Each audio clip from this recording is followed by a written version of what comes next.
Chapter 681 Influence by Hydesgrain. Solaris was still unable to fuse with him as Artemis and Petri, and if Jason were, to be honest, he was unsure why. Petri's soul connection was not as firm as Solaris after all. Nevertheless, the strong soul conjunction of Solaris gave him several advantageous effects even without fusing together. With an extremely low mana consumption, and the ability to control its flames however he wanted, Solaris was able to turn Jason into a glass cannon-like being, with strong attacks, yet weak endurance. There was just one important factor that made him different from a normal glass cannon. While allowing Solaris to occupy his mana core, he was not restricted physically. His physique was still strong enough to be at par with Prisma stage beings as long as he used other amplifying factors, which meant that Jason was, in fact, able to deal significant damage to others while having high defensive capabilities. Given the long-range attack of Solaris black flames that were on the Prisma rank and the unique property to burn through cultivation energies if wanted, the Origin Flame was extremely powerful and was perfectly suited for the current situation. Facing massive numbers of opponents while being in a confined space brought back painful memories of the YSL RN cave incident, in which Scorpio died. Through this, frustration, sadness, and anger which Jason had thought to have been long since released, resurfaced. This was a perfectly natural behavior, but according to what he knew, acting as he was currently doing was not what he was ought to do as a Celestia. It would just increase the possibility of him becoming an infernal Celestia, which was why the Celestia race had most likely evolved towards a direction in which they were unable to accumulate and maintain their hatred. At least, Jason assumed it to be like that or similar, because he couldn't know the exact answer solely based on the intel he had acquired until now. Nevertheless, given that he was both a human and a Celestia, Jason had to find a way to make both sides cooperate instead of letting them influence each other negatively. The latter would be the worst, and it was something he had to prevent by all means.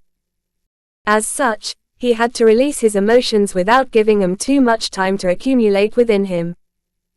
With that in mind, Jason's stigma and his aura flared up, as black flames erupted from his entire body. Taking a single glance at Jennifer, who already knew about all important properties Solaris had, he saw her manifest a thin membrane of her merged energies, enveloping her body with it. Through this, Jason understood that Jennifer realized what he was about to do, which was not exactly difficult to achieve. This helped a lot, and with a thick layer of Solaris fire enveloping him tightly, Jason took another step forward as Byakuya manifested in his hand, vibrating, seemingly in joy. After enveloping it with Solaris flames, in addition to using a large amount of mana which he inserted into it, the majority of runes began to shine brightly, piercing through the black layer of flames.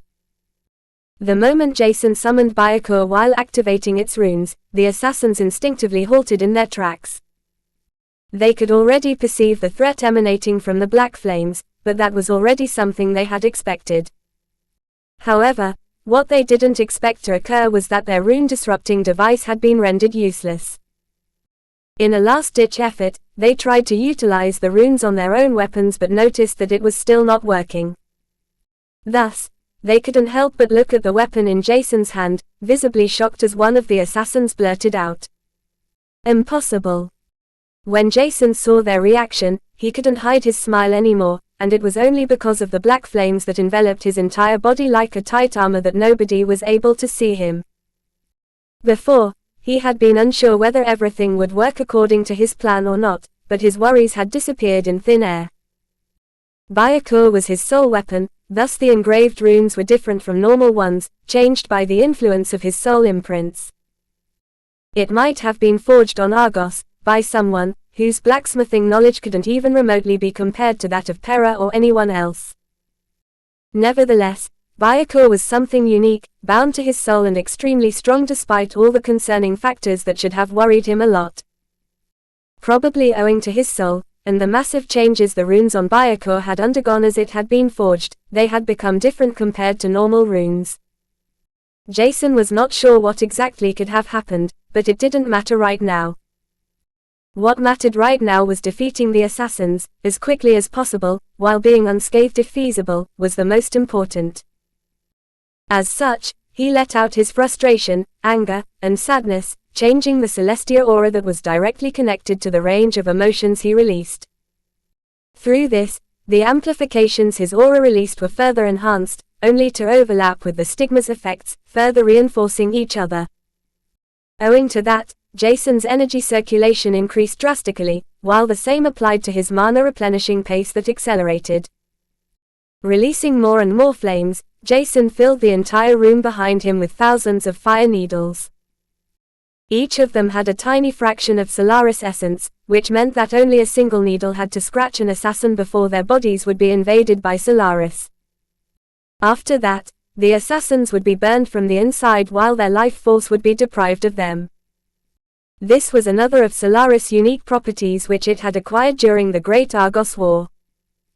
It was an exceptional ability, and useful for many things, increasing the variety of attacks Jason could employ by several times. With everything he had been given in the current situation, he could face a huge crowd of opponents as long as the tiny needles were strong enough to pierce through the defenses. However, that was exactly the problem Jason had before, his lack of mana. Yet, with the low mana consumption Solaris required to use its flames, the problem about his lack of mana was not concerning, not even to the slightest. This was even less the case owing to the celestial aura that had been affected by his emotions, further decreasing the mana consumption he had. As such, he didn't hesitate a single moment as he erupted in ravaging flames that manifested from his body, filling the entire room in mere seconds. The flame's searing heat increased the room's temperature instantly, only to increase further the more mana Jason injected into Solaris. With the increased mana consumption, the other properties Solaris had were also enhanced, further reinforcing the ability to burn energy as well as the defenses of the assassins that were rushing towards him. The closest assassins that had advanced to the Prisma stage were already defenseless, causing Jason to smile as he thought. Let the show begin. Chapter 682 Thanks by Hydesgrain. With the entire room enveloped in black flames, the furniture began to burn while the energy membrane of the assassins at the Prisma stage was slowly evaporating. Meanwhile, the fastest Prisma stage assassins had already emerged in front of him owing to their high speed.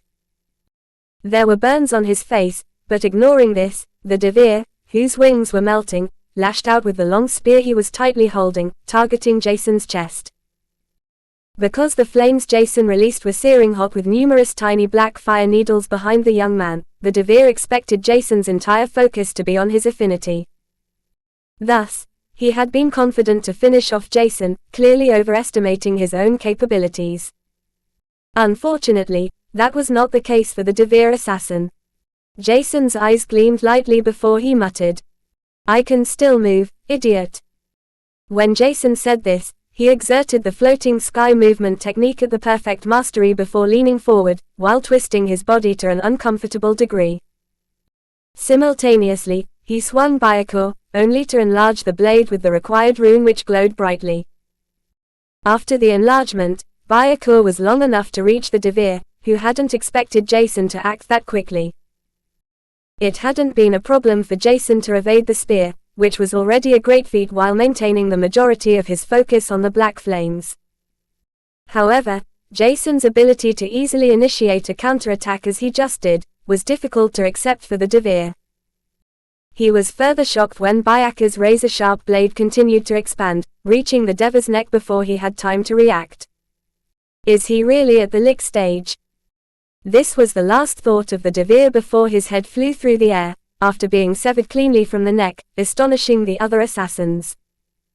Nobody had expected that Jason could kill a Prisma stage being so easy, and this was after they had read the report about the young man with golden eyes.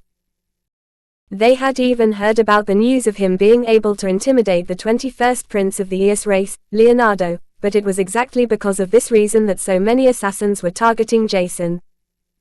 If there hadn't been the issue with the City Lord, or rather the fact that they had to drag Luna away, by all means, much stronger assassins would have been chosen to attack Jason. Nevertheless, it was difficult to accept that Jason, a being at the mid-lick stage, was able to easily overwhelm and kill a single Devir, while simultaneously imbuing fear in the minds of every single other assassin. Unfortunately, the continued exertion was beginning to take its toll on his body and mind. Jason had a hard time fighting without restrictions, as well as continuing to maintain both the searing flames heat inside the room and the countless black flame needles, which were still floating behind him. It was only due to Solaris that this was possible. As such, he had it much easier than others would have under normal circumstances. However, that didn't give him more time to react because the situation was already on the verge of ending in chaos as he had been forced to fight close combat in addition to the flames maintenance. Because of that, Jason decided that the timing was right, making him release the countless black flame needles. As such, with shocking velocity, they shot towards the other side of the room, closing the distance between the assassins who were already inside the room, or just about to enter it. In the restricted room, it was nearly impossible to evade the black flame needles, and the vast majority of people were affected by his attack. After this, Solaris essence entered their body and devoured their life force. Unfortunately, Jason didn't have any time to witness all of this because Jennifer and the Ascendian stage assassins were already wreaking havoc inside the room, mindlessly destroying everything. At the same time, Jason realized that some of the strong assassins were trying to target him with a seemingly unfocused attack, only for Jennifer to intervene, finishing off everyone the second their attention was distracted. Owing to that, Jennifer could protect him while simultaneously defeating her opponents. Meanwhile, Solaris flames were burning through the body of more than 20 assassins, only for the remaining ones to charge at him, still thinking that their comrades would follow suit. However, this was more difficult than they could assume. As such, with only 10 almost unscathed assassins at the Prisma stage left behind, Jason retracted the flames that had occupied the entire room. Instead of letting the flames burn through the energy of everyone, he wanted to enhance himself further, which made him envelop his body with a thick layer of highly compressed flames. With this, the flames turned into his armor, which could be released at once. Other than that, these flames could boost him, pushing him ahead several meters in an instant by explosively releasing bursts of flames behind him. Owing to the high amount of mana he had already consumed, Jason couldn't help but restrict the usage of Solaris to a certain extent. In the end, the mana consumption to materialize the black flames was not a lot.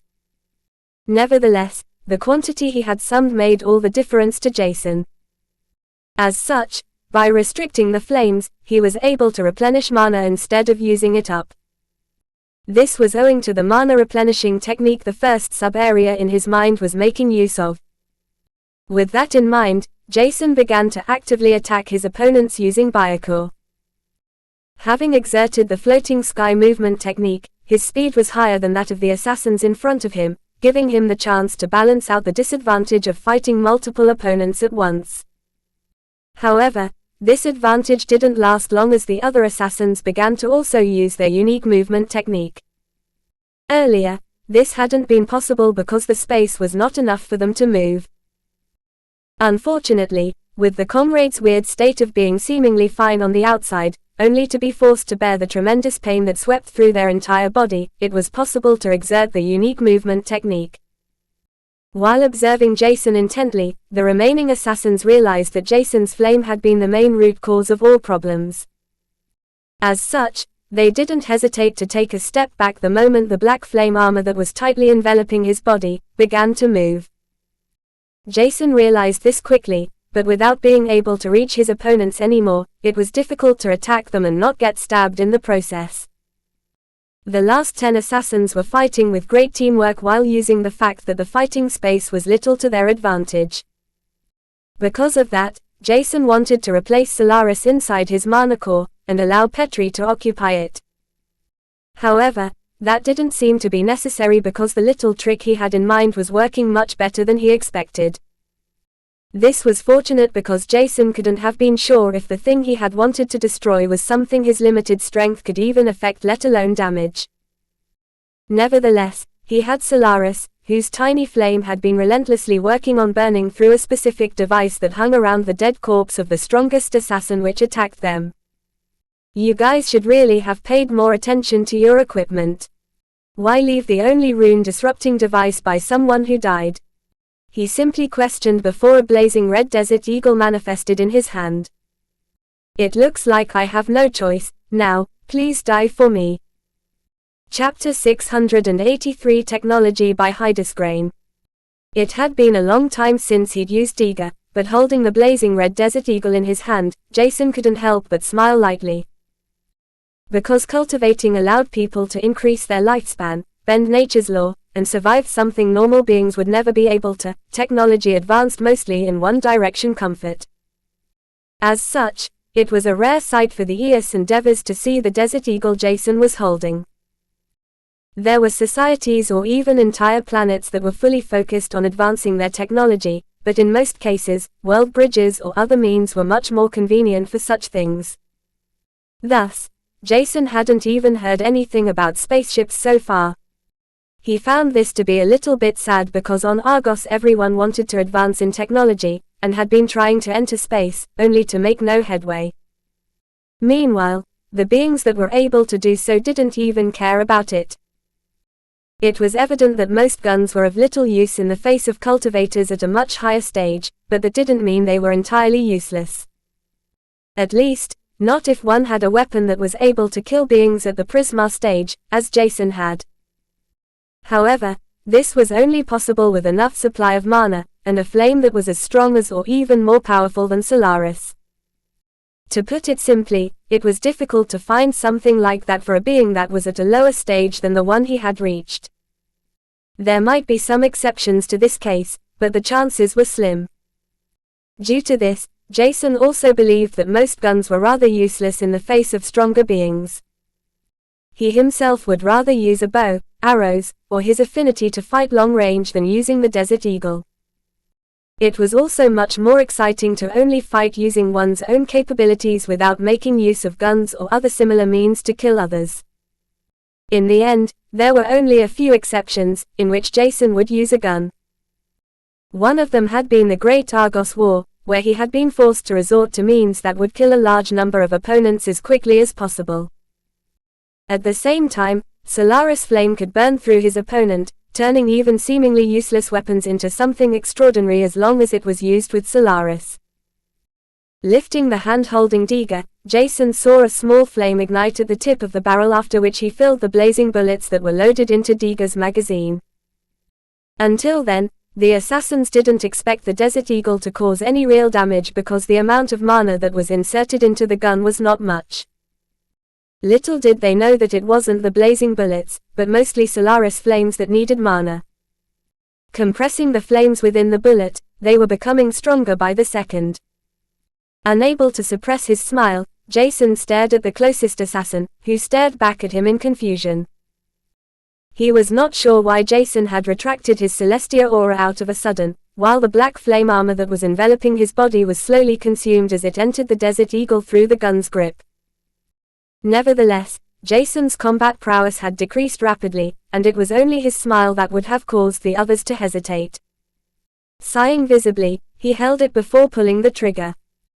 A moment later, a thunderous bang resounded through the entire room as a pitch-black bullet soared through it with a terrifying velocity that was much faster than any newly advanced Prisma stage being could reach.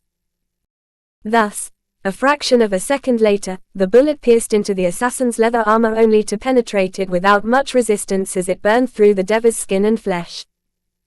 Screaming in pain, the Devir was flung away due to the impact, only to start burning much faster than the speed in which other assassins were being deprived of their energy.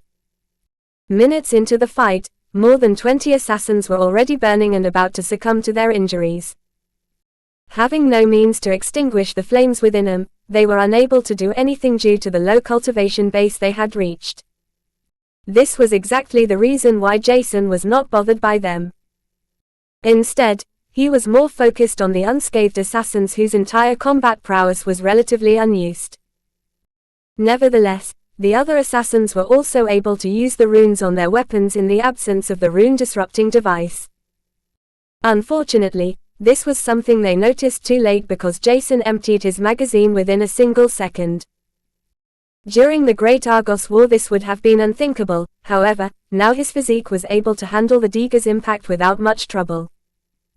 It was still somewhat strong, but that was only obvious because the weapon had been constructed using the best materials one could find on Argos.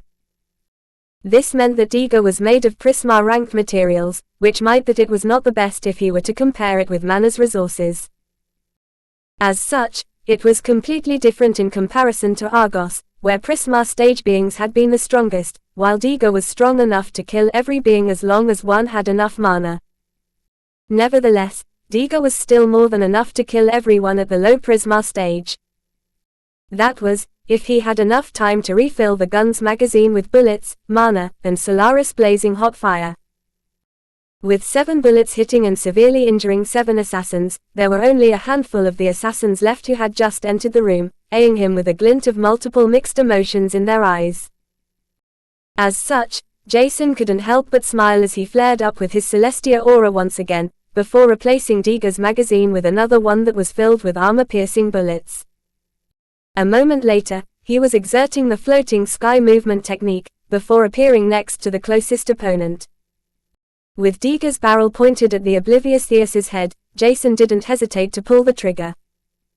The young Eos's head exploded and the insides of his brain scattered through the air, only for Jason to move ahead as if nothing had happened. Right now he couldn't show any mercy, or afford to slow down. Jennifer was fighting with her life on the line to protect him, thus, wasting more time meant that he would endanger her. This was something he wanted to prevent by all means. With that in mind, he summoned Solaris into his hand, before telling it to accelerate the devouring process of its essence flames. After giving the command, Jason saw that the already tormented assassins were screaming in pain once again. Seeing this, Jason's eyes remained cold as he finished off the last few opponents without further delay. They were staring at him in fear and were paralyzed with fear as Jason had already targeted them with his curses and the abyssal effect. His mana was almost fully consumed because of this, but that didn't matter anymore. The armor-piercing bullets had been fully empowered and using the remaining 6 bullets, he put the last few opponents to death. Though it appeared to be an easy victory for him, Jason's mind felt as if it had been mashed, and thrown into a mixer afterward. Multitasking had never been his forte and only after his brain had been refined multiple times owing to Solaris baptisms, the bloodline awakening, and the refinements his brain had to undergo when he split his mind to create the sub-areas that he had reached his current state. Fortunately, he wouldn't have too many problems when Spyro, the spiral spirit, would finally hatch, enhancing his mind and brain, instead of his physique or mana core. Jason was already awaiting this day with high expectations, but for now, he could only turn around to see that Jennifer was finally able to focus on fighting against the last few assassins that were still standing. How long will it take before I overwhelm her? He suddenly wondered, seeing how powerful she truly was, causing him to shake his head. I am too greedy, forget it. Chapter 684 Seeking Truth by Hydesgrain. Jason was still astonished that none of the assassins had realized the threat of his Desert Eagle because it was a relatively simple weapon. The bullets weren't special either, and it was only his flame that made everything a little bit more complex, and lethal for others. As such, the assassins grew wary of the Deega the moment a black flame manifested on the tip of the barrel. Nevertheless, Jason was quite happy about the change of expressions on the assassins' faces. The more they were apprehensive, the less effort he would have to put in. Thus, he used Byakuya to finish off the remaining, heavily injured assassins that were still burning from the inside out. Despite them attacking the mana and making the first move, Jason felt that something was off about the assassins. If he didn't perceive it wrongly, they seemed too reluctant to attack him. That was not the case with everyone, but some of them had conflicted expressions as if they were doing something against their will. Owing to this, he was not even sure whether the attack on the mana was as simple as he assumed before. The expression of the auction house's higher-ups was weird, but that didn't necessarily mean that he, or someone from the auction house, was involved in the attack on the mana, but it's still possible. Sighing deeply, Jason had almost forgotten that he was dead tired, which caused him to almost slump to the ground. Fortunately, he didn't. Instead, Jason focused on allowing Solaris to absorb the essence from the inside of the dead assassins. After that, he collected their spatial rings in order to earn a small fortune, while simultaneously trying to find out the origin of the assassins. With a total of more than 30 spatial rings gathered, Jason had one of his eyes trained on Jennifer, who was almost done with her battle too. Under normal circumstances, he wouldn't be so calm because other women under the City Lord were unable to use the equipment that allowed them to strike others with lethal attacks, or protect themselves. As such, many problems were bound to occur in the other rooms of the manor owing to the rune-disrupting device. Unfortunately, Jason was not strong enough to help because he knew that all the newly advanced Prisma stage assassins were focused on him. Thus, there was not even a single assassin he could defeat anymore. With that in mind, Jason focused on finding more about the attack, instead of doing something that would cost him his life. Furthermore, even if he were to rush to the others' aid, Jason was either bound to reach too late or even distract other women whom he wanted to help. Jennifer was much better at helping others because she was strong enough to do so. Jason was not sure how high her combat prowess was, but even the initial rank Ascendian stage assassins were not strong enough to face her alone. The strongest assassin which Jennifer had assassinated by shooting through the wall, had even been at the low rank of the Ascendian stage.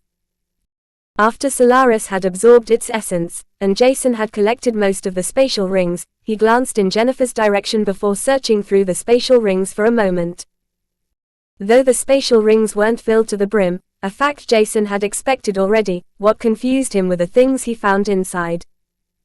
Each spatial ring has the exact same size, 2 manuals, the exact same amount of cultivation stones, a photo of their target, that's it. The Ascendian stage assassin's spatial rings Jason had collected looked similar, just that the rewards were much higher, along with a picture of Jennifer's disguised form in it. However, Jason found this extremely confusing. Did they hire all of these people? But that makes no sense in accordance with the emotions which I sensed and even saw through the Emperor Eye's emotion hues. It was weird, and Jason couldn't help but feel suspicious about everything. Unfortunately, before he was able to proceed questioning about the attack, Jennifer rushed past him, while saying, "I'm done, you take care of the rest." With that, she disappeared through the door, rushing towards the closest ally that required her help. In the end, not many were able to defeat opponents with a higher cultivation base, let alone a higher stage. Jason and Jennifer were exceptions to this, which was, however, not the case with the others. Fortunately, they didn't have to fight opponents at a higher cultivation stage, as they had already advanced to the Ascendian stage. Thus, they were able to fight with a few opponents head-on. Despite all of that, the biggest disadvantage was the fact that nobody could use equipment with runes. As such, the enemy's numerical advantage couldn't be balanced out with better equipment. In the end, even the City Lord didn't expect the perpetrators to possess more than a dozen rune-disrupting devices. They were extremely expensive, difficult to produce and procure, and normally only renowned powerhouses could purchase them. Jason had also learned some things about unique items when he was in the Auxiliary Tower's library. Because of that, he was able to roughly understand that everything was slightly more difficult than he'd initially assumed. Did the royalty really initiate a strike against the Tritons and us because we are supporting them? But does that even make sense given the recent commotion at the borders of the Julindra region? Aren't there enough problems already, why suddenly attack? And what was wrong with these Eos and Devas that attacked us? Their expression and attitude were not that of assassins, or at least, they weren't eager to kill me and Jennifer. Scratching the back of his head, Jason was so lost in thoughts that he didn't even realize that the entire room and hallway had been completely destroyed. In fact, the entire building was about to collapse, and Jason was still simply staring at the Eos and Devas corpses. They didn't look like assassins, had flawless skin without scars or marks on their body to prove that they were used to fighting, let alone display the mercilessness of a true assassin during their fight. Jason found that he himself was a much better assassin if they were truly what he thought they had been. At that moment, he realized something, which caused his eyes to widen, only for him to shake his head. Yet, A moment later, Jason halted in his tracks as he mumbled. Why would the Eos Endeavors hire members of their own race to attack someone else? If it were the royalty, they could simply order them and pay later. It couldn't have been the Manor's doing, right? Or is that also a devious plan of the royalty belonging to both races in order to divert our attention from them to the Manors? But, in that case, it wouldn't make sense to send some half-cooked fighters that were afraid to fight me. Jason was still confused, and not exactly sure what was going on. Unfortunately, he was unable to be inside the manor for long to study the corpses because it was crumbling. Its main foundation had suddenly been damaged because a tremendous amount of energy had been released. Averting his gaze to the direction in which the energy originated, Jason couldn't help but bite his lower lip. He was able to see several things through his Emperor eyes, and they were not something he was glad to see, not one bit. Jennifer had released the tremendous energy that shook the entire manor and consequently damaged its foundation. She was under the influence of wrath and agony, the purest bloodlust he had ever seen through his eyes. Meanwhile, 2 women that belonged to the City Lord were lying on the ground devoid of even a single energy fluctuation. They were dead, killed by the assassins because they had been too weak and unable to defend themselves properly, and Jennifer had just found them. This caused the rational part of her mind to be momentarily switched off as she let go of all the emotions she was currently feeling. Seeing Jennifer in pain made Jason feel a profound sadness he hadn't sensed in a long time. It was different compared to his master's death, and he was not close to the 2 women who had died, but it was still sad because everyone inside the City Lord's abode had been nice to him. Just, what is happening? Chapter 685 At What Costs by Hydesgrain. Quickly escaping the manor that was collapsing, Jason rushed past the room Jennifer was still inside. Jennifer was still releasing the tremendous pressure and energy currents that were filled with her wrath, frustration and agony, and Jason couldn't help but feel odd and helpless. He wanted to stop and help her, but there was nothing he could do right now. As such, Jason decided that it would be better to pay more attention to his own safety as he rushed outside the manor. Taking a deep breath, he turned around to scan the manor and assess the entire situation with his Emperor eyes. The attack of the assassins, or whatever they truly were, had just begun a few minutes before. As such, many were still fighting, ignoring the collapsing house. Instead of leaving, they were trying to make use of the sudden change to surprise attack each other. This worked only partially, and in most of the cases, in favor of the assassins. Nevertheless, Jason couldn't help but feel astonished that they had lost only 2 of the City Lord's people yet. That was an impressive feat, even if it was sad for the 2 that succumbed to the grave injuries. Jennifer was still filled with the ravaging emotions that were dominating her. As such, Jason didn't think that anyone close to her would die, not anymore. At least, that was what he comprehended by looking at the situation in front of him. There were more than 100 assassins left, fighting more than 10 of the City Lord's closest subordinates, before Jennifer jumped in the melee, intervening in their fight. Using the 3 cultivation energies that were intertwined with her emotions and both of her affinities at the same time, she was able to reach an extremely strong combat prowess. Jason was already aware of the same, but from the looks of it, Jennifer was not using anything additional to increase her strength further. Her speed rivaled that of a lightning bolt after she had stored the bodies of the 2 deceased friends, reaching the next opponents in no time. While he and Jennifer had it quite easy to defeat their opponents, this was not the case for the others.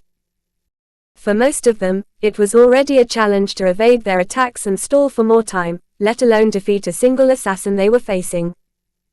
Their combat prowess was not high enough to overcome several ranks of their own cultivation base. This was perfectly normal, and anomalies like Jason and Jennifer were simply too rare to come across. Furthermore, the foundation of their high strength was based on a combination of their genetics, soul awakening, and the influence exerted by the races they originated from. Jason was not sure how much time had passed as multiple things happened at the same time. First, he saw that Jennifer finished off the remaining opponents with terrific speed, shocking the others who also belonged to the City Lord. Most of them struggled to fight, were already severely injured, and were unable to continue fighting against the opponents that were mostly at the Ascendian stage. Meanwhile, the City Lord, who seemed to have sustained several injuries that looked severe and life-threatening, returned to the manor, which she quickly inspected. At that moment, Luna already noticed that something was off, and the moment she flew above Jason, not noticing that he was below her, she received a voice transmission. They used rune-disrupting devices. According to the emotion hue around her, Luna seemed to be confused and worried.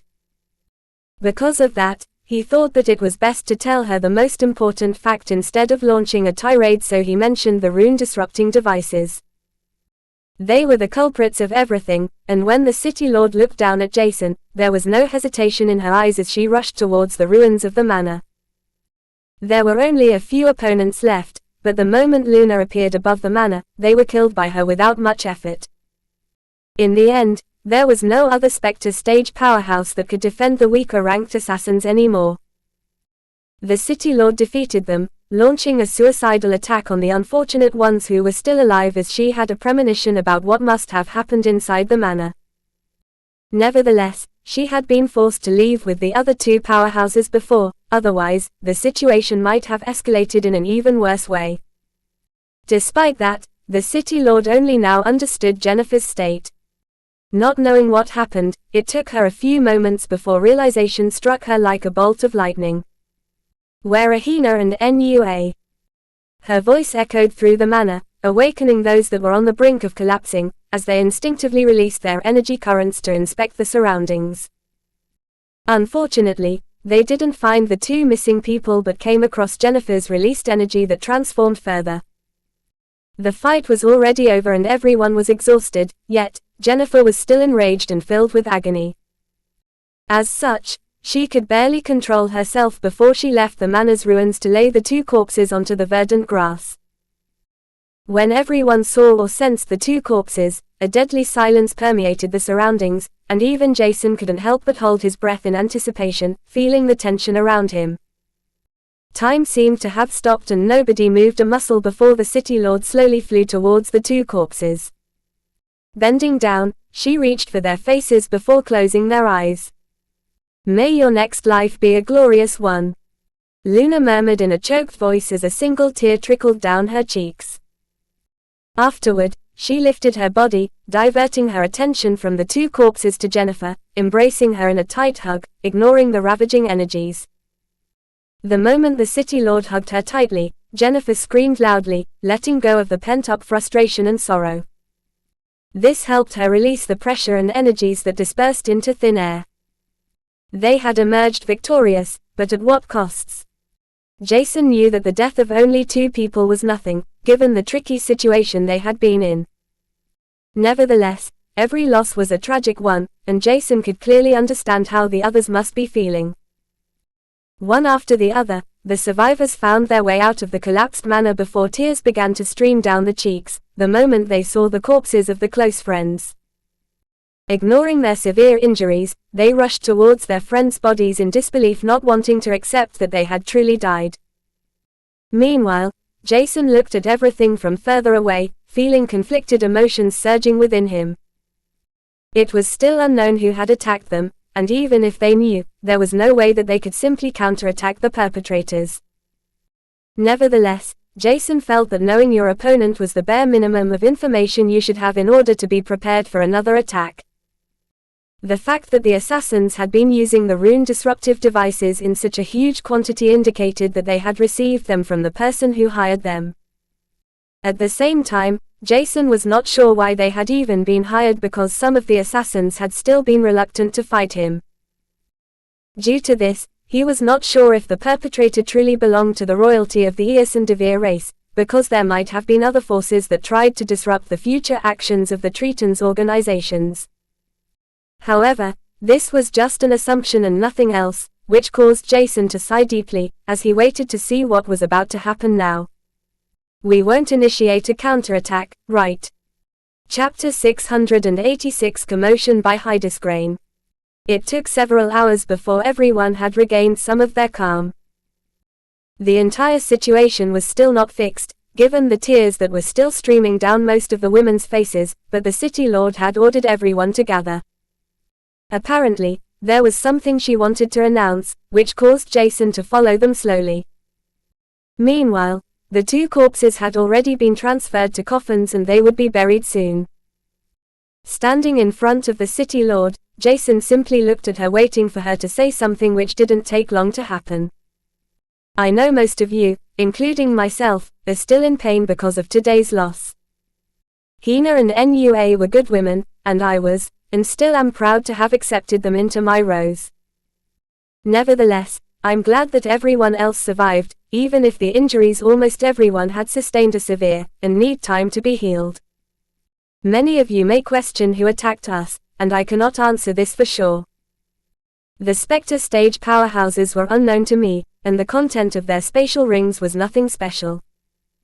However, given the high cost of rune disruptive devices, we can safely say that someone with high authority purchased them. Given the fact that the Eos and Devere race entered a truce, only for both of them to attack the Tritons' cadet camps and the manor with combined forces, it looks like their royalty is behind everything. However, that is not something I can be certain about for now. Even if it's hard for all of you, please tend to your wounds and focus on recuperating for the next few days. Getting adequate rest will be the most important for all of you because we never know what may happen in the future. With a grim expression, she stated everything that was on her mind, only to sigh in the end. After she was done speaking, Jason opened his mouth to say something only to close it again, thinking that it could wait. Luna noticed this, which caused her to look straight at him. It was only then that she truly realized that he was completely unscathed, which was majorly the case because Jason had already changed into a fresh set of clothes, discarding the burned and soiled ones. What is it, Jason? Just speak what's on your mind. The city lord was not even thinking about being harsh to Jason, just because he was a male. Her injuries were aching hellishly, and she was just dead tired, feeling like she could fall asleep right on the spot she was standing at the moment. If the Eos and Devers really attacked us, why were a few assassins reluctant to fight against us? It might have only been in my fight, but despite everybody receiving a uniform payment stored inside their spatial ring, indicating them to be assassins or mercenaries, they didn't seem to be either of that. It might be wrong to say this right now because everyone is exhausted and injured, but I just wanted to ask, is there any chance that the Manors might be behind this? There might be a human, who can produce the rune disruptive devices, and even if there is not, a black market should still have such devices. I don't want to ignore the possibility that the royalty of the Eos and Devere race could have attacked us, but I think it's weird that there was not even a single human amongst the few hundred assassins. Initially, Jason would have waited a few more days before revealing his assumption because by then everyone would have calmed down.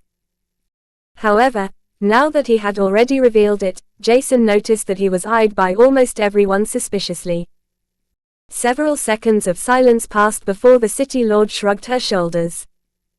Well, that could be the case, but let's not jump to half-baked conclusions. It might be the Manors that are trying to start a war between the Tritons, Eos and Devers, but everything could also be an elaborate scheming of the Devere and Eos's royalty, who knows? Jason just nodded his head, knowing that the city lord's words were certainly true. Afterward, without wasting any more time, Luna said, "For now, let's focus on recuperating." With that being said, the city lord took out her messenger card before she called someone. Only half an hour later, everyone who had been working in the manor returned to the collapsed ruins. Several days before the assassination occurred, most of the people had been sent away in order to prevent the deaths of those who weren't even targeted by the perpetrators. As such, when they returned, they were shocked to find corpses littering the ground, in addition to the magnificent manor that was now reduced to ruins. However, the most shocking thing for them was the fact that the city lord had sustained multiple severe injuries. This terrified the workers, who couldn't remotely comprehend what had happened when they had been away. Not much after the workers had arrived, a team of construction workers that didn't belong to the city lord arrived as well. Seeing the corpses, they were terrified, but soon after they had been told to focus on reconstructing the manor. This was easier said than done and would take them several weeks if not months, but time was what they had the most. At least they thought that they had more than enough time, only to realize soon enough that this was not the case. 2 weeks flew by, and many things had happened after the attack on the manor. While Jason had cultivated a few hours every single day, the vast majority of his day focused on expelling the dead mana vein out of Spyro. It was taking much longer than Jason expected and became only more difficult because the little spiral spirit began to grow at a rapid pace. The small egg had already attained the same size as regular eggs, and Jason was glad to see that its spiral cultivation veins seemed to be recuperating well too. Happy to see this, Jason almost forgot about the incident that had happened 2 weeks earlier. Despite that, the others were unable to forget it, and with the news of the City Lord's manor having been destroyed, and Luna's severe injuries, rumors about her supposed incompetence had spread through the entire city like a wildfire. Most citizens were not sure if Luna should remain the City Lord because she had failed to protect her own manor, let alone her subordinates or herself. The critique of the oblivious citizens was harsh, but Luna didn't mind them. Rather, she focused on finding the culprit that had caused everything. Whether it was for taking revenge, or simply to know who wanted to create trouble, Jason didn't know the reason. However, what he knew for sure was that the entire situation inside the Julindra region was escalating because one specific event was about to happen. It was the resurfacing of Kinra Island, the land of the legacies. Jason did not know what kind of island it was, but according to the information Jennifer shared with him, it had to be extraordinary. The island was said to resurface every few centuries, at an unknown date and year. However, when it emerged out of the water, it would remain above the surface for a specific period between 6 months to an entire year. Somehow, Jason felt odd with the provided information, but after intently listening to the benefits one could obtain from entering Kinra Island, he realized why so many things were suddenly occurring in succession. Chapter 687 Kinra Island by Hydesgrain. There were only rumors about the event, but owing to the fact that the information hailed from beings at the Spectre stage, most people around the Julindra region were inclined to think that it was anything but a rumor. However, even the races outside the Julindra region seemed to be excited about the event because the warfares on the adjacent borders were becoming fiercer by the day. Jason hadn't heard a lot about the races that tried to infiltrate the Julindra region, but there were quite a few. This indicated that the Julindra region had to have something unique like special treasures or areas with extremely high amounts of natural cultivation energies. If Jason were honest, he had yet to read more information about the region he was inside, let alone the adjacent regions. Nevertheless, the information about Kinra Island was interesting, and he was eager to find out more about it. As such, Jason wanted to search for information inside the Auxiliary Tower's library.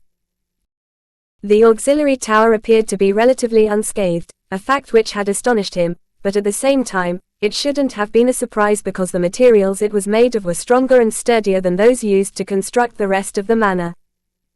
However, before he was even able to enter the Auxiliary Tower, he had already received a message from Jennifer. Apparently, the City Lord sought him, and with that in mind, Jason decided that he might as well ask Luna about information pertaining to Kinra Island. Inside the main hall, which was still under the reconstruction process, he saw Jennifer, the City Lord, and a few beings at the Prisma stage. Jason was familiar with some of them, which allowed him to realize that they were cadets of the Triton's hidden training camp. He nodded his head, greeting them before directing his attention to the City Lord, who began to explain why had called upon them. Today, I asked a few of you to gather because I have both a request and an opportunity to give you all. I want you guys to enter Kinra Island after it finally resurfaces. This is a once-in-a-lifetime opportunity I can provide you. However, in exchange, I want you to search for a specific item. If you can provide it, the finder will be rewarded very well. Sadly, if nobody manages to procure the item, I would only complain about my misfortune, so what do you all think about my offer? While the others' eyes twinkled with excitement and joy, Jason couldn't help but be confused. Jennifer had provided him with some information about Kinra Island, but he was still lacking the most basic things. As such, he couldn't help but ask. I don't want to sound rude, but why do you want us to enter Kinra Island? Wouldn't others at the Ascendian stage, or you be a better choice to procure that item? Unaware of the questioning gazes he was thrown, Jason simply looked at the City Lord, without any ill intentions. Does he not know about Kinra Island? The City Lord asked herself, only to recall that Jason didn't belong to Mana, let alone the Julandra region. Because of that, she accessed her spatial ring. Taking out a document, she used her mana to make it fly towards Jason as she said. The file is filled with information about Kinra Island. However, to put it into simple terms, there is a barrier, preventing everyone with a cultivation base at or above the initial rank of the Ascendian stage from entering Kinra Island. It should have been constructed in order to prevent those who were not eligible to receive an inheritance from entering it. Furthermore, one has to be younger than half a century, which means that the barrier restricts both high age and cultivation base. Rumors say that the barrier also restricts someone's talent, but that is something I cannot say for certain. A long time ago, it was said that someone at the peak of the Spectre stage wanted to enter Kinra Island, but before he was even able to break through the barrier, the island began to move, vanishing in the depths of the ocean.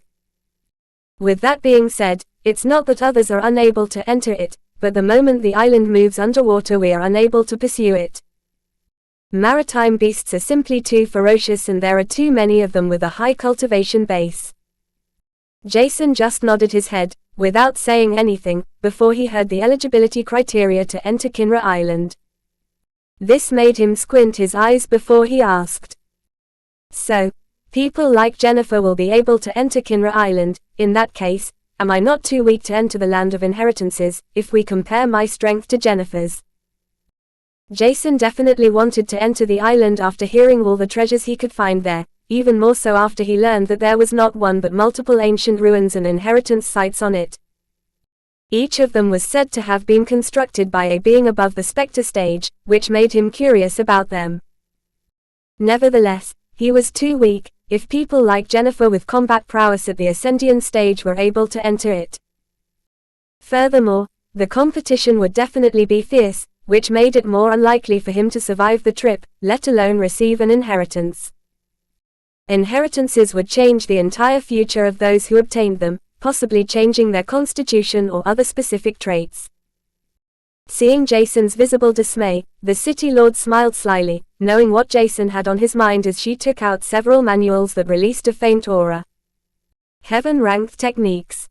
Jason thought immediately, which caused him to look at Luna in confusion.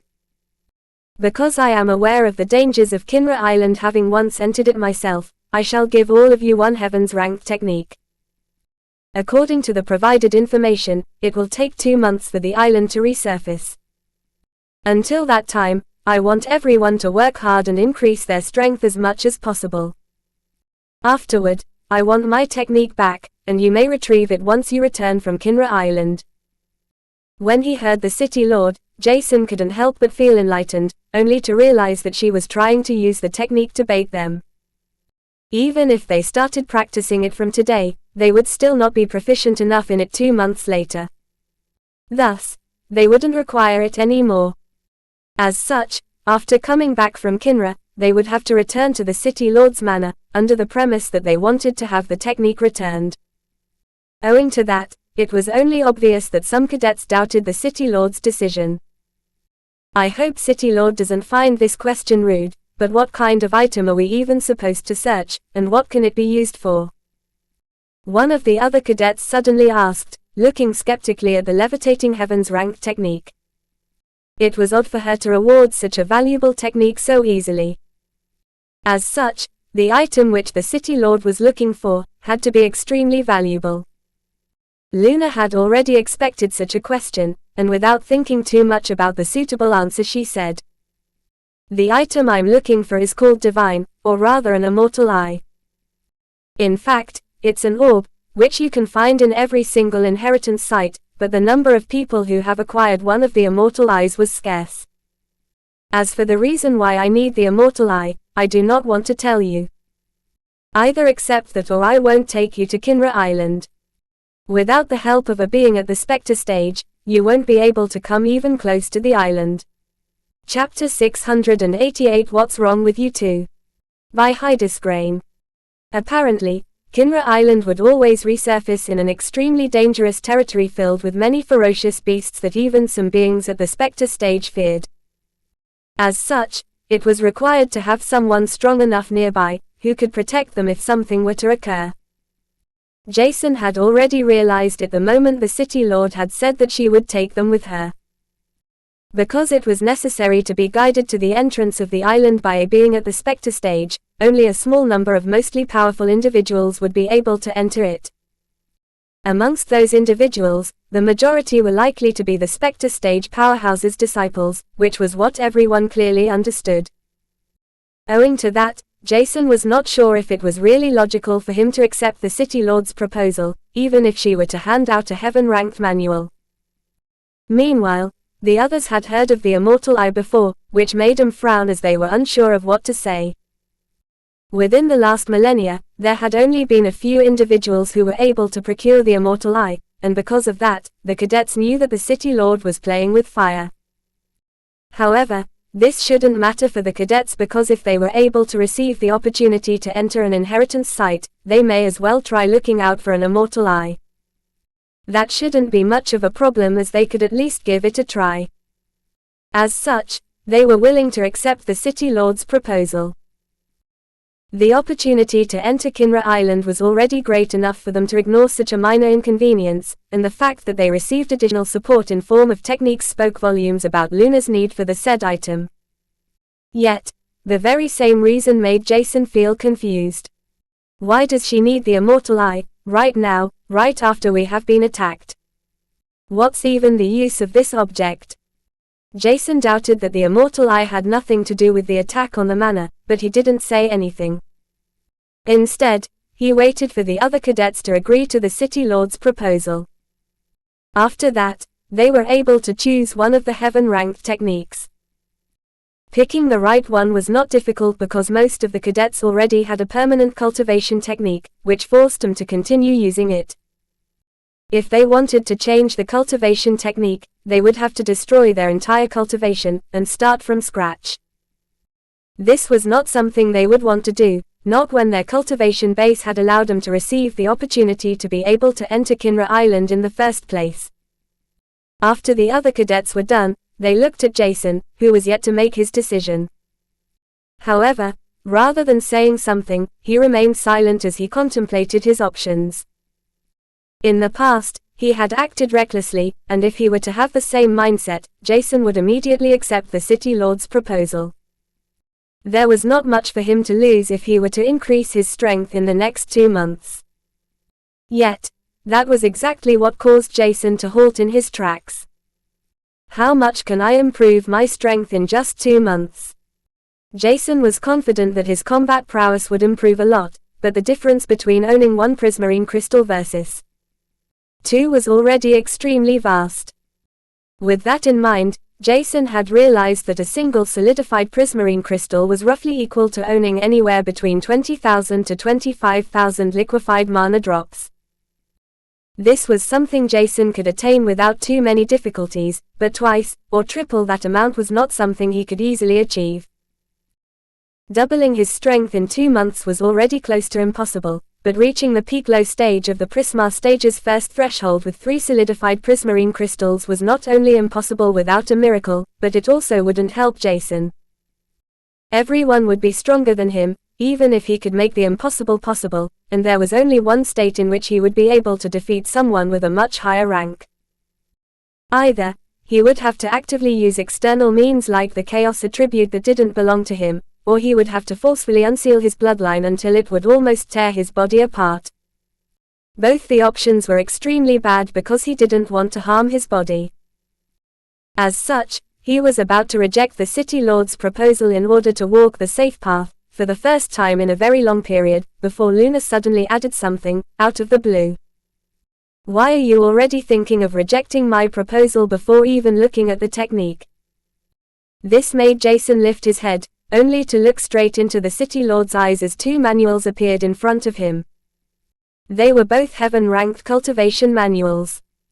Jason didn't expect that the others would not choose the cultivation manuals, but after thinking about it again, that made sense to some extent. I guess they never hoped to get a heaven-rank technique, and thus chose a permanent Terapeak, or even superior cultivation technique. With his eyes glued on the manuals, he picked one to lightly skim through it. However, not even 10 minutes passed before he closed it once again with a frown on his face. Picking the second manual suspended in the air, Jason read it as well, and similar to the first time, he closed it, barely within 10 minutes. With a deep sigh, he returned both manuals to the City Lord, only to state, "I'm sorry, but it looks like I have to reject your proposal. With these cultivation techniques, I would be restricted to use only those two on a permanent basis.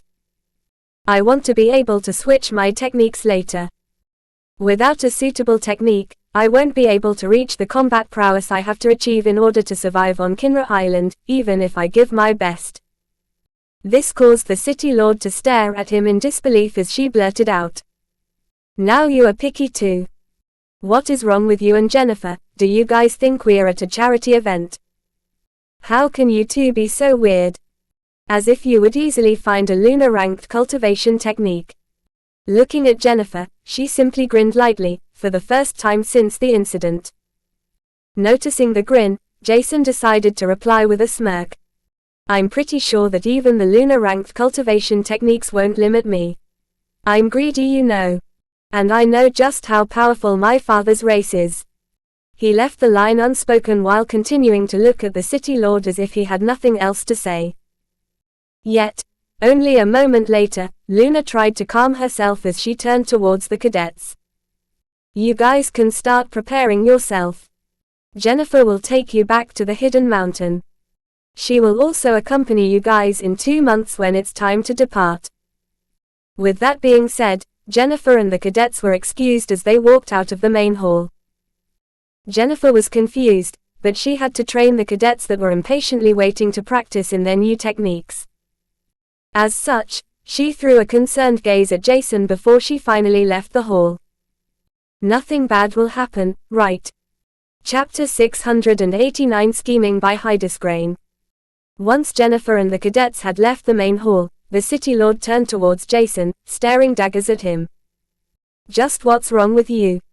Where do you get the confidence to be able to procure a lunar technique in the future?" She sounded really annoyed, which caused Jason to raise his right eyebrow as he didn't expect her to react like that. "Why should she bother about the decision I make? It's not like I'm likely to procure an immortal eye, or whatever. Rather, I'll just die on Kinra Island." His thoughts were quite straightforward, but instead of stating his thoughts out loud, he remained quiet. "Why don't you think that I can obtain a cultivation manual at the lunar rank? Those techniques might be mostly for grand and superior races to use, but why shouldn't I be able to procure a cultivation manual at that rank?" His overly nonchalant tone caused the City Lord to look at him with squinted eyes. A few minutes passed in silence, and Jason was starting to feel uncomfortable under her gaze, only to hear a deep sigh. "You're the same as Jennifer, stubbornly rejecting permanent techniques. Are you really confident in finding a lunar technique?" "How?" Earlier, he had heard that Jennifer denied a high-graded lunar rank cultivation technique because it would force her to permanently use it. As such, Jason knew that Jennifer was also looking for even better techniques, even if the requirements her body needed were much higher.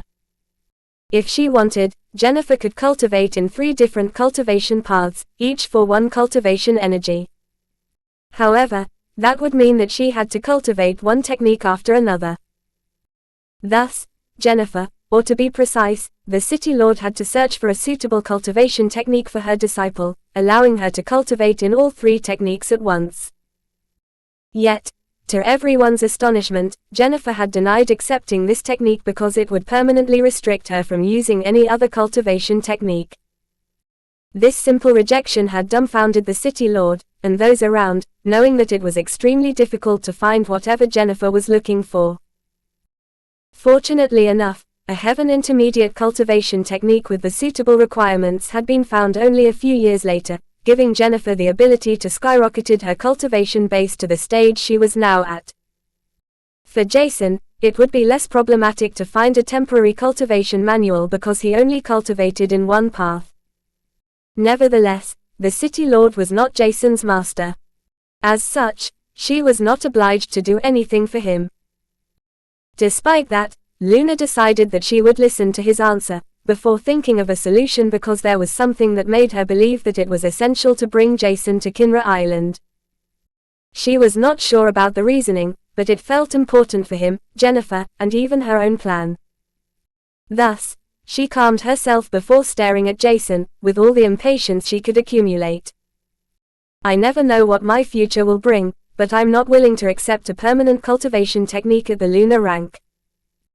I don't really care what others think about it, but owing to my heritage, I would probably be laughed at if I were to tell someone that I cultivate with a permanent heaven-ranked cultivation technique.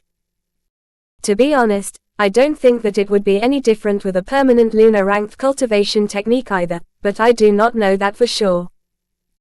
Jason's statement caused the City Lord to frown, but instead of complaining about his stubborn decision, she stopped for a moment, recalling the words he'd spoken. My heritage, laughed at. Wait. Staring at Jason, Luna suddenly asked with a slight hesitation. I think you once mentioned that your aura and stigma are natural, and also that your human heritage was enhanced due to your other bloodline, or am I wrong? Jason didn't move while looking at the City Lord, but the words he said afterward caused her to feel a spark of excitement igniting within her. Everything you said is correct.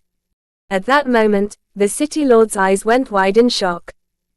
How did I never realize the treasure in front of me?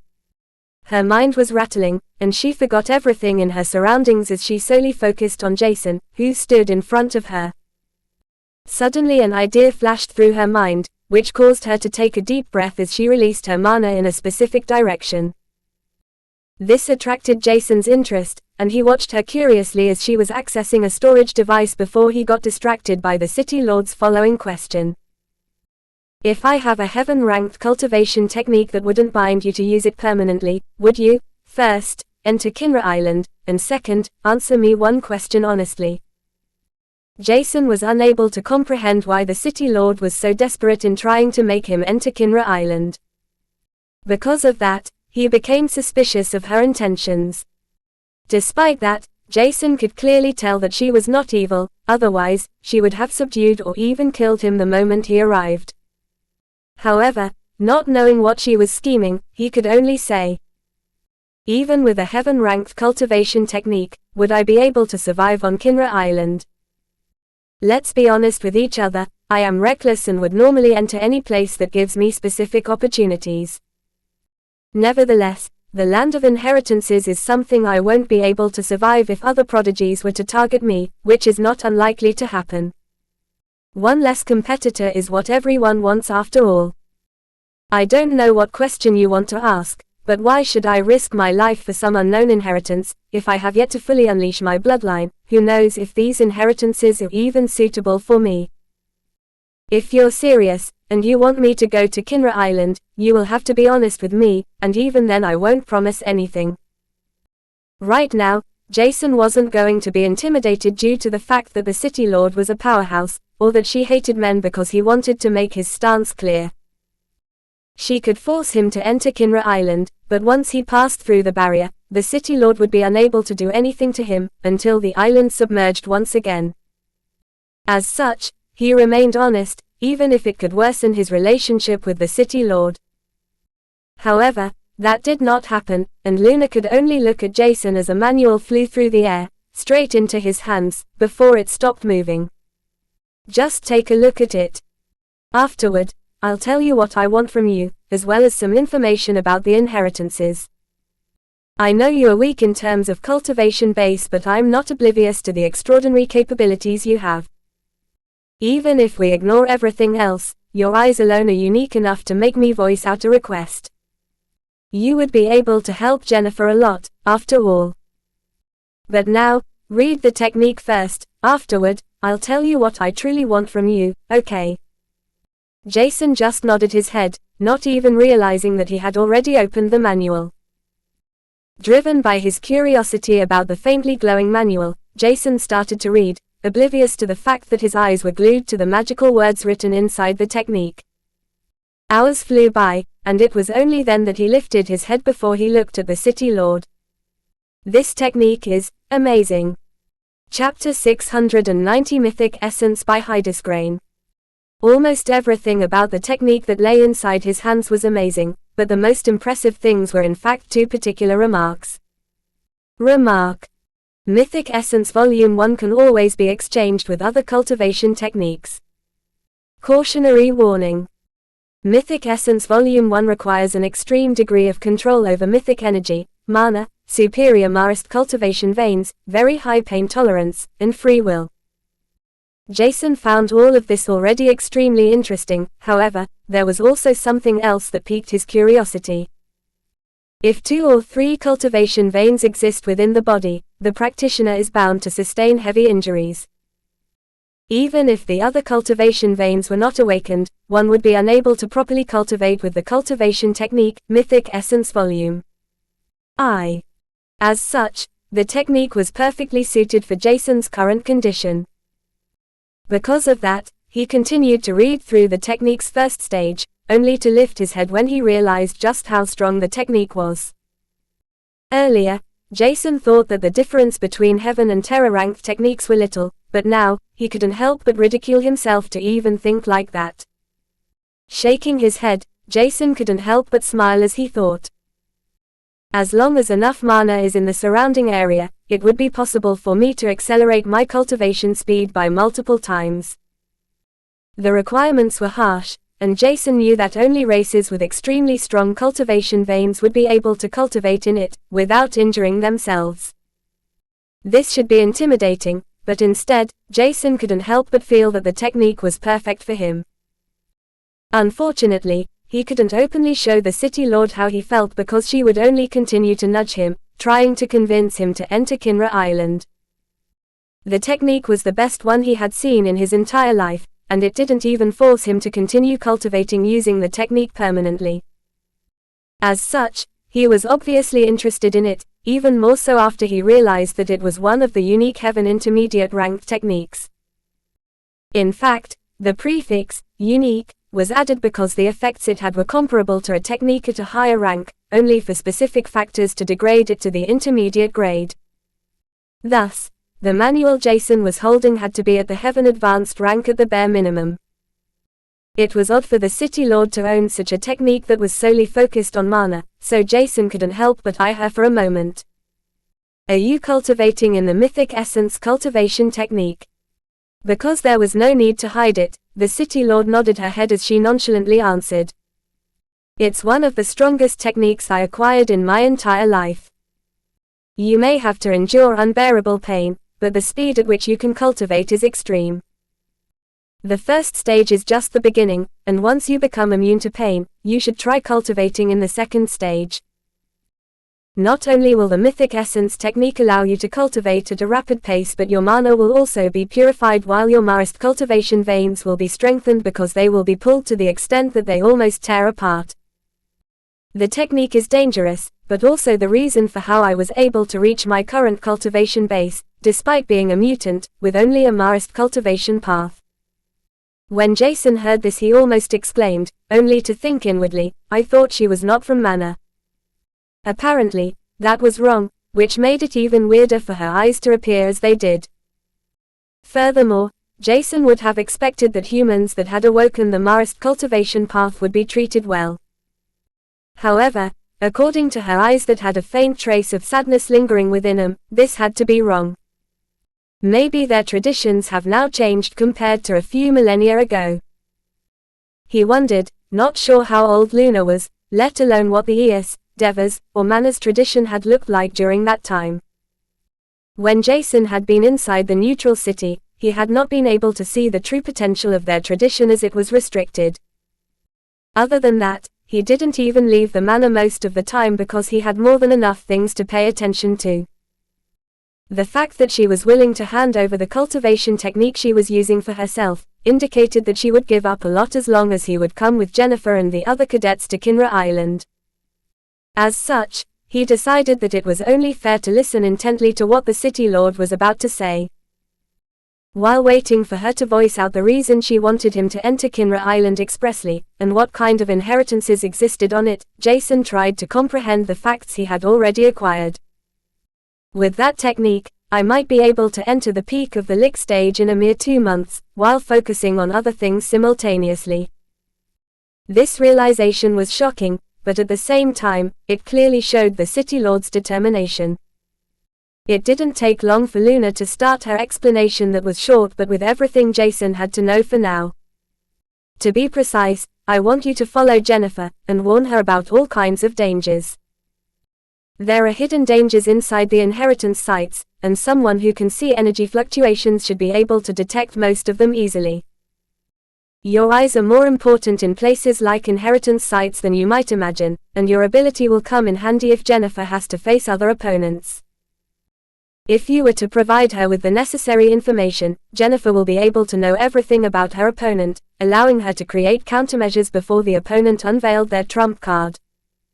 Other than that, I feel as if it's only possible to procure the Immortal Eye with your help. As such, I'm willing to lend you the technique I use, under the condition that you answer me one question. She didn't say anything about the inheritance sites, but instead, she handed him another file that looked similar to the first one. However, this time it was thicker. As such, with 2 files about Kinra Island, Jason would have enough intel to make his final decision soon. Considering that the City Lord asked him to follow Jennifer, he would be much safer than going alone. She was amongst the strongest individuals that were allowed to enter Kinra Island, after all. Thus, his reluctance dwindled to a certain extent. Nevertheless, Jason didn't forget the fact that he and Jennifer could get separated on the island. With enough time before and while being at Kinra Island while cultivating with the Mythic Essence technique, I should be able to increase my strength to a certain extent. My solidified prismarine crystals should also be stronger than commonly found ones. I use unique mana drops to solidify them, after all. His reasoning was logical and quite simple at that. As such, Jason knew that if he were to enter the Prisma stage, with a single solidified prismarine crystal, he would be able to reach a much higher combat prowess than anyone else.